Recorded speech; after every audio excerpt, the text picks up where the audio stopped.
Et pourquoi le nom Panafrique? Le panafricanisme, en tout cas, c'est l'unité africaine. Et moi, à travers Panafrique, je compte unir l'Afrique à travers l'entrepreneuriat. Ok, mais déjà là, quelles sont vos relations avec les entrepreneurs tchadiens? Moi, au lieu de me focaliser sur les autres, sur les investisseurs, sur les autres entrepreneurs, je me focalise sur les clients. Je connais quelques entrepreneurs qui font également bien. Mais en tout cas, nous, on se focalise beaucoup plus sur les clients, quoi. Qu'est-ce que vous avez comme projet d'entrepreneuriat pour le Tchad, pour la jeunesse tchadienne qui se peine à s'envoler? Pour les jeunes qui ont du peine à s'envoler, en tout cas, nous avons par exemple Panafrique. Panafrique, c'est une plateforme de commerce en ligne, par exemple, qui en tout cas aide les entrepreneurs africains à vendre leurs produits facilement. Donc, que ce soit ici ou en dehors du pays. Par exemple, s'il y a un entrepreneur tchadien qui a un produit qu'il veut vendre et qui a des difficultés, par exemple, soit dans la logistique, soit dans, je sais pas, le marketing, tout ce qu'il a fait, c'est de s'inscrire sur notre plateforme, de mettre ses produits et en tout cas, nous ferons tout à sa place. Donc nous l'aidons à faire grandir son entreprise en vendant ses produits et ses services. La plupart des entrepreneurs tchadiens que j'ai eu à rencontrer, ils ont un problème appelé la stratégie du marketing numérique. Comment comptez-vous résoudre la stratégie du marketing numérique au Tchad? Oui, la stratégie du marketing numérique, en tout cas, pour nos clients, en tout cas, nous le faisons à leur place. Pour les entrepreneurs, par exemple, tchadiens, et qui s'inscrivent sur notre plateforme, on prend le marketing en charge. Donc, c'est nous qui faisons le marketing de leurs produits, de leurs services, de la logistique, etc. Donc, nous comptons résoudre ce problème. Et, en tout cas, en engageant les personnes qui sont les mieux placées dans le domaine et en faisant le travail à leur place. Mais est-ce que le coût n'est pas très élevé? Jusque-là, en tout cas, notre plateforme, il est gratuit pour les entrepreneurs tchadiens et africains, mais il est payant juste pour les entrepreneurs qui ne sont pas africains. D'accord. Donc, en tout cas, c'est gratuit. Vous pouvez vous inscrire sur notre plateforme gratuitement, vendre vos produits gratuitement. Donc, il n'y a pas de frais. Ok, mais pour ceux qui veulent certifier leur page, comment vous les faites?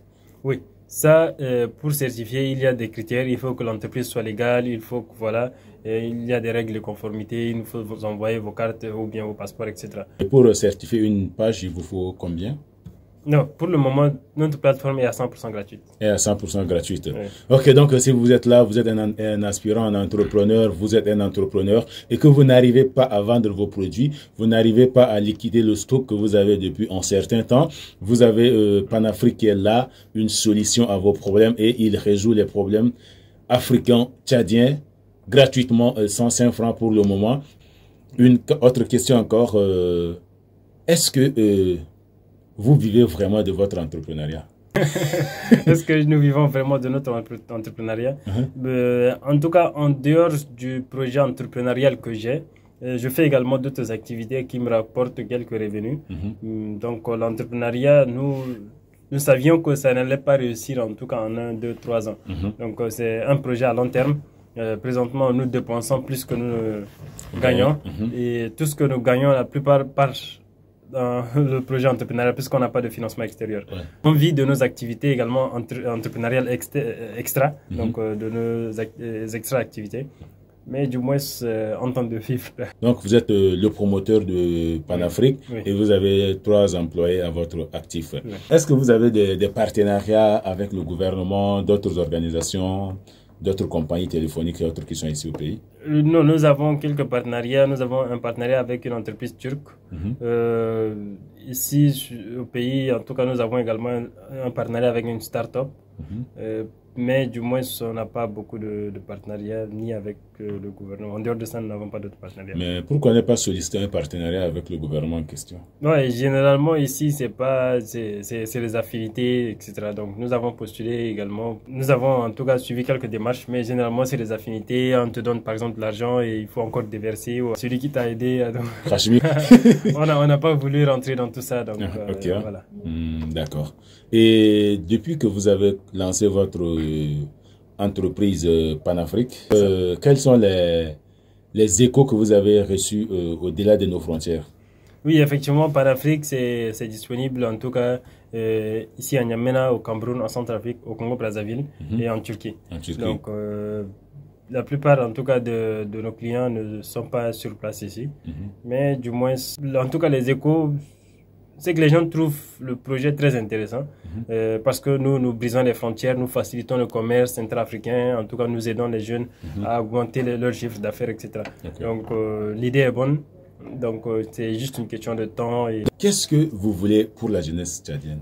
Oui, ce que je veux, c'est qu'on puisse donner en tout cas l'opportunité à ceux qui veulent entreprendre afin d'entreprendre, quoi. Parce que le seul moyen pour nous de résoudre le problème du chômage, le seul moyen pour nous de faire avancer notre économie, le seul moyen pour nous en tout cas de faire tourner l'économie, c'est de donner aux jeunes l'opportunité d'entreprendre. Parce que ce sont ces jeunes qui vont créer de l'emploi, parce que ce sont eux qui vont faire tourner l'économie, ce sont eux qui vont exporter, etc. Donc ce que je veux, c'est que à ces jeunes qui ont un projet, qu'ils essaient de réaliser. Donc si on échoue, ça fait quoi? Si on réussit, tant mieux. Et à ceux qui sont en charge, donc ouvrir les portes, donner leur l'opportunité d'entreprendre. Sans eux, on ne peut pas faire avancer cette économie. Ok, la plupart des coachs en entrepreneuriat disent qu'il faut entreprendre à partir de zéro. Est-ce que vous affirmez ces mots? Ça, c'est la question qui revient toujours. Je pense que c'est possible, mais c'est plus difficile. C'est plus difficile d'entreprendre avec 0 francs qu'avec 100 000. C'est plus difficile d'entreprendre avec 100 000 qu'avec 1 million. Donc, plus la somme est petite, plus c'est difficile. Mais du moins, entreprendre avec 0 francs, je pense que je ne sais pas exactement ce qu'ils veulent dire. Mais en tout cas, prenons mon cas particulier. Moi, quand j'ai commencé Panafrique, je n'avais rien, mais je me suis endetté. Certes, personnellement, je n'avais rien, mais en tout cas, j'ai utilisé l'argent des gens. Donc, je pense que ceux qui disent qu'il faut entreprendre avec 0 francs, c'est peut-être dire que même si vous n'avez pas grand-chose, cherchez là où il y a l'argent, que ce soit dette. Je pense que c'est ce qu'il veut dire en tout cas. D'accord, d'accord. Et donc, on n'entreprend pas à partir de zéro, mais il faut au moins quelque chose. Pour ceux qui n'ont pas de connaissances dans le domaine de l'entrepreneuriat, est-ce qu'il y a des formations adéquates pour ceux-ci? Oui, je pense qu'il y a des formations. En tout cas, il y a également des formations gratuites sur Internet. Mais du moins, le plus important, c'est de coacher, de trouver, je sais pas, un entrepreneur qui a déjà essayé, qui connaît déjà un peu le système, qui connaît un peu comment voilà, fonctionne l'économie, etc. Et de se rapprocher de cette personne-là et d'essayer d'apprendre, quoi. Donc là, c'est beaucoup plus pratique, c'est beaucoup plus réel et c'est beaucoup plus rentable. Oui, mais la plupart des gens qui ont déjà excellé en entrepreneuriat ne veulent pas coacher les plus petits à émerger avec eux parce qu'il y a également un peu de jalousie qui s'impose. Je ne sais pas, je ne crois pas vraiment à cela. Parce qu'il y a le temps également qui s'impose, le facteur temps. Ah oui, ça aussi c'est un truc réel. Mais du moins, rapprochez-vous en tout cas.